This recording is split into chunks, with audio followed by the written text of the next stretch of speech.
1 billion people around the world that are employed in agriculture, which is a third of the global workforce. Half of those are smallholder farmers, many of them are subsistence farmers outside the formal economy as well. And the food industry overall has a value reckoned to be about $7.8 trillion. The global food package market alone, for example, is expected to reach $3 trillion by 2020.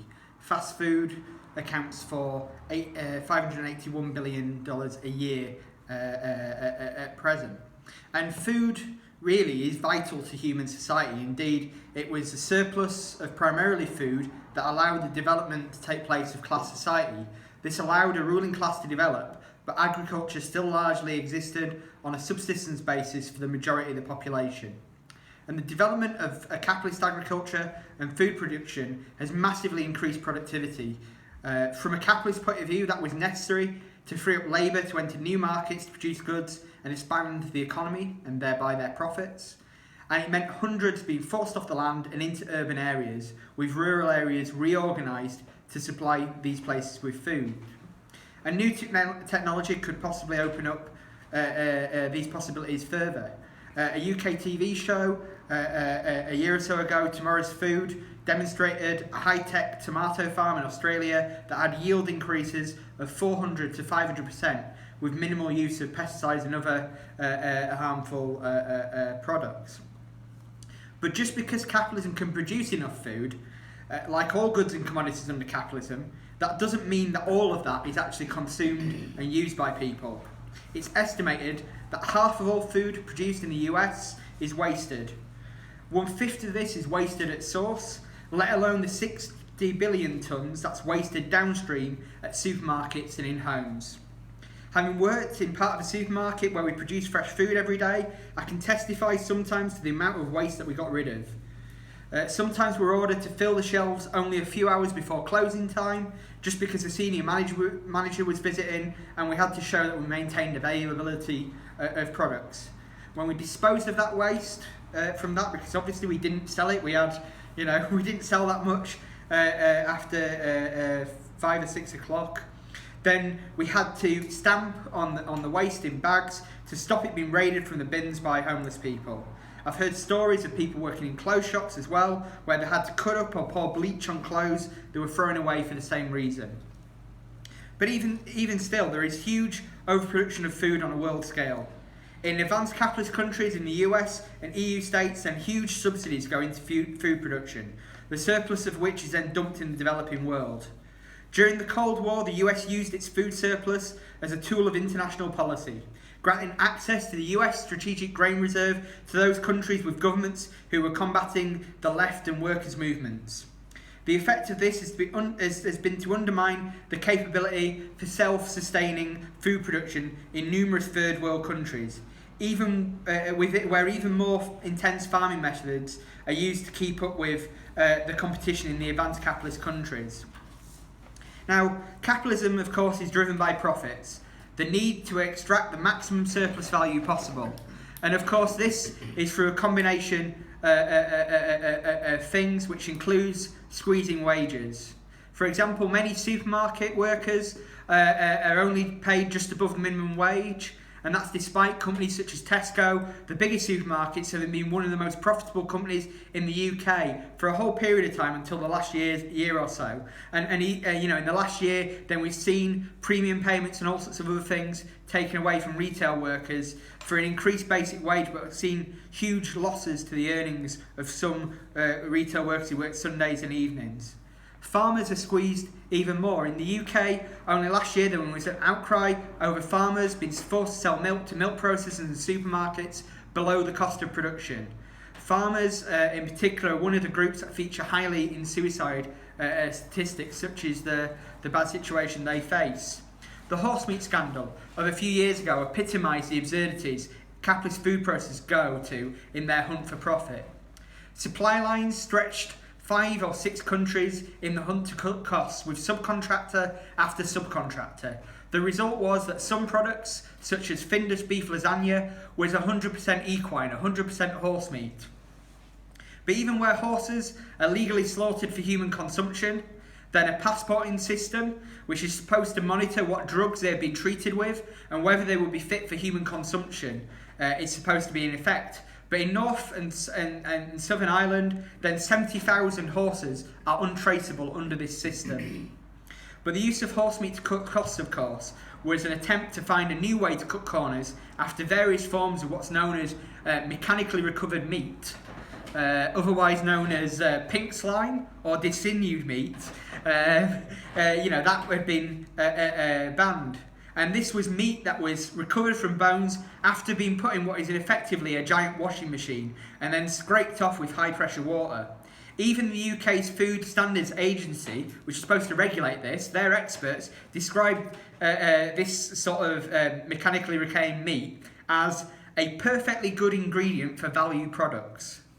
But the conditions that meat in particular is produced in are often horrifying, especially in countries such as the US and others where it's done on an industrial scale. Huge concrete blocks house hundreds and thousands of pigs, cows and other animals.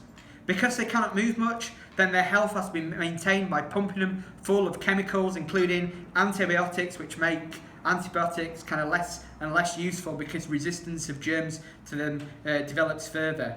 Similarly, manure is pumped out of their stalls and instead fills big lagoons, some of which easily burst and pollute nearby water sources. Slaughterhouses can be even worse. Many operate at fast speed to maintain profits, with stunning and sanitary procedures in particular can often be faulty, leaving animals to be fully conscious when killed, which is both dangerous and traumatising for the animals, of course, traumatising for the animals and horrific for them, but it's also dangerous and traumatising for the human workers in the industry as well. Then there's the question, of course, of substitutes, additives, and what are known as processing aids. In the rush to make unhealthy products seem more healthy, and therefore maintain sales, and we're seeing this with the government's introduction of a sugar tax in a few years, then food processors have tried to make their labels seem better or to advertise them as fat or sugar-free. Often this is done by replacing natural sugars and fats with replacement processed ingredients that can be labelled in a different fashion. Processing aids, which I've already mentioned, on the other hand, they don't even have to be listed on the ingredient labels, even when they may still be present in the foods that are consumed. And this highlights really the need to be able to hold such companies to account for what they put in our food. There's a revolving door really between the big food companies and the bodies supposed to regulate them. Tesco's Global Technical Director, Tim Smith, was formerly the CEO of the UK's Food Standards Agency, for example. But working class people, of course, have never taken this situation lying down. The cooperative movement, for example, in Britain started off as a backlash against such adulteration of food, such as putting sawdust in flour to bulk it out. It's one of the things that happened in the 1800s. By founding their own cooperative, then workers could maintain food standards themselves rather than relying on petty bourgeois shopkeepers. And of course, the cooperative in the UK, while being one of the larger food retailers in the UK, has been transformed more and more into a capitalist company rather than a democratically run body as it was set up for. And this is the logic of a market economy, which exerts pressures on any such cooperative through the need for those involved in cooperatives to come into some contact with other forms of the capitalist market, and indeed the co-op itself through suppliers and so on. In Britain today, then we see a modern version of this over the issue of food waste, where we had the establishment of junk food cafes. I think one of the first was in Armley here in Leeds, to try and utilise this food that would otherwise be thrown away to be able to provide cheap, nutritious meals. But even these junk food cafes can't deal with the sheer volume of food waste. A number of these, including in Sheffield, are now refusing to take excess bread, which is produced in vast quantities as a loss leader, in that it's sold below value to attract customers who will then buy other goods as well, which subsidises that selling below value. Food shortages, though, can breed resistance, as we've seen in many parts of the world. Regimes in North Africa and the Middle East maintain huge food price subsidies in an attempt to hold back protest. many of which were increased as part of the attempts to pacify the Arab Spring. I mean, a lot that was alongside state repression and so on, but it does exist. And of course, we should always remember that the main slogan of the Bolshevik Party that led them to the success of the Russian Revolution was, of course, peace, bread, and land. So, what could a socialist food industry look like? I think rather than providing choice, as capitalism says that it does, then actually choice is restricted. In most UK supermarkets, for example, there tends to be 6 main types of apple on sale, but there are actually over 7,500 varieties of apple produced around the world. Indeed, one journalist, Raj Patel, in his book Stuffed and Starved, says that this is not to say that there's no central planning under capitalism when he's describing this. He says there's plenty. Walmart, for example, has a massive data storage database which has more capacity than the whole of the internet, 570 terabytes, at least that was right at the time of writing the book. And it's so precise that when Hurricane Ivan was heading for Florida in 2004, then alongside extra supplies of more obvious goods such as torches, wellies, etc., then they also knew to order in specifically Kellogg's strawberry Pop-Tarts. So apparently that's a food of choice in Florida when it's hurricane season. When I worked in retail, then our reordering system in parts of the store was semi-automatic. By monitoring sales at different periods, all we had to do was input our remaining stocks at midday and we would be supplied with what was deemed enough to cover a busy day the following day.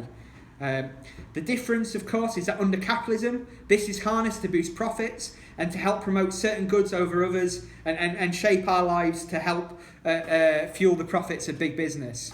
But as socialists, we argue that we can run society differently. We stand for the nationalisation of the big food manufacturers, distributors and retailers under democratic workers' control and management. Supply chains of the large retailers will be opened up to access to small businesses in what in the UK we refer to as corner shops and other such sorts. Such supply chains could also be used to develop publicly owned restaurants providing cheap, nutritious meals. By doing so, we can harness the productivity developed by capitalism to alleviate human wants and needs. But also, alongside taking into public ownership other sets of the economy, this could open up radically different ways to organise our lives. By bringing people into full employment, we could radically reduce the length of the working week, freeing up time for people to do all sorts of leisure activities, which may include growing or preparing food for themselves. I think there are open questions to exactly the specifics of how this would develop under a socialist society. How often would people want to prepare their own food as opposed to eating out? And other questions that could be discussed. But I think the main thing that we would offer is the opportunity to develop the food industry and indeed all of society in the interests of ordinary people and getting on with their lives, and also in protecting the planet from the rampage that capitalism is unleashing on the environment, which obviously we want to see an end to too. And I think on that basis we can prepare a much brighter future for working class people and indeed the whole of humanity.